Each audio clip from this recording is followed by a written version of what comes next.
अस्सलाम वालेकुम brightest future academy जे platform ते आयल सभिनी महिमाननि खे ख़ुशि आमदीद।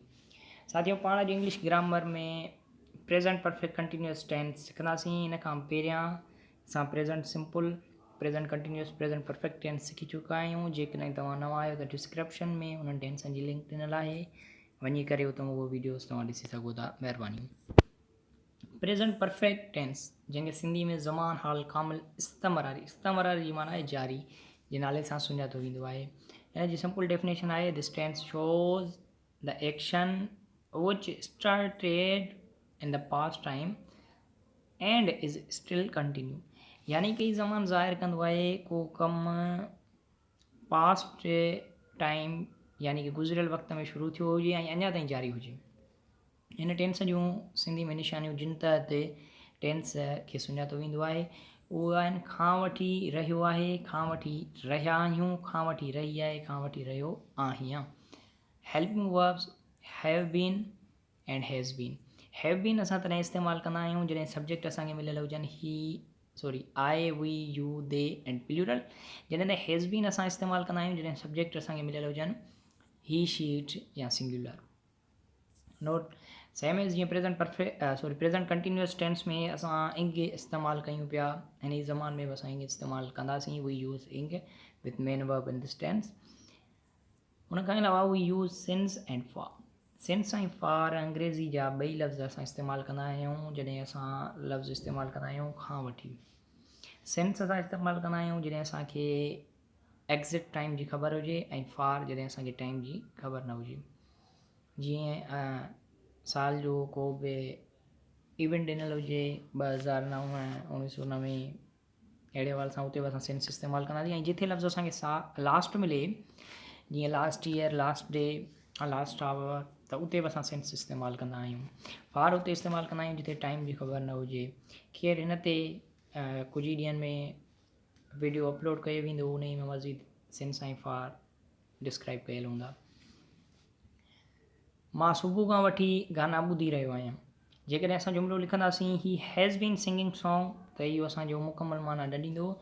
इन लाइ असांखे लिखणो पवंदो त he has been singing songs since morning, यानी कि सुबुह खां वठी लफ़्ज़ जी माना असांखे मैंशन करणी आहे। उन खां पोइ हू 2 कलाकनि खां वठी मश्क यानी कि एक्सरसाइज़ करे रहियो आहे। इन खे ट्रांसलेट करण जे लाइ he has been taking exercise for 2 hours.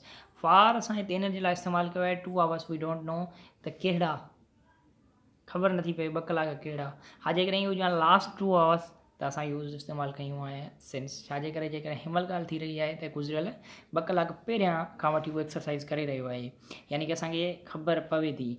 पर फॉर असां इन लाइ इस्तेमालु कयो आहे छो जो हिते जस्ट हावर्स जो ज़िक्र आहे। इन ई करे असां फॉर इस्तेमालु कंदासीं।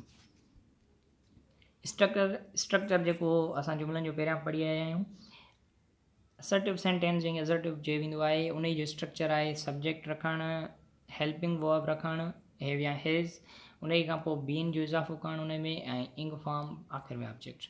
एग्ज़ाम्पल आहे he has been writing a letter since morning.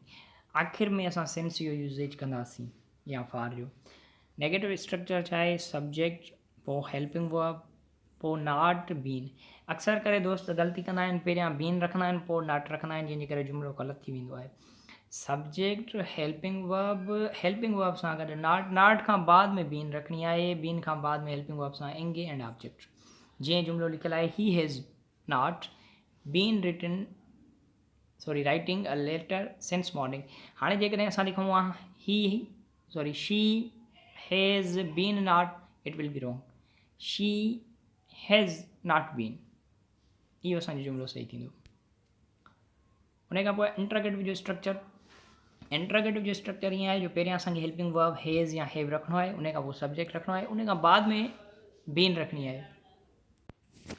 Subject खां पोइ बीन खां पोइ इंग लॻाए असां आख़िर में ऑब्जेक्ट रखंदासीं। जीअं मूं जुमिलो लिखियो आहे हैज़ शी बीन। हाणे ईअं असां न लिखंदासीं त has been she, it will be wrong. असांखे सब्जेक्ट खां पहिरियां हेल्पिंग वर्ब हैज़ या हैव रखिणो आहे, पोइ सब्जेक्ट रखिणो आहे, उन खां बाद में बीन जो इज़ाफ़ो करिणो आहे, writing a letter since morning. Interrogative ऐं नेगेटिव सेंटेंस जे स्ट्रक्चर में छा कंदा आहियूं जो सभ खां पहिरियां हेल्पिंग वर्ब हैव या हैज़, प्लस में सब्जेक्ट खां बाद में नाट खां पोइ बीन रखिणो आहे, यानी कि जेको बीन आहे उहो असां आख़िर में रखंदासीं हैव ऐं हैज़ खां उन स्ट्रक्चर में।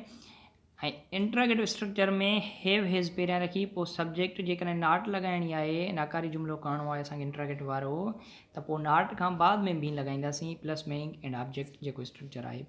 Example has she not been, has she not been, not खां पहिरियां बीन लॻाईंदासीं तॾहिं बि ग़लति थी वेंदो, जेकॾहिं हैज़ सां गॾु बीन लॻाईंदासीं तॾहिं बि जुमिलो ग़लति थी वेंदो।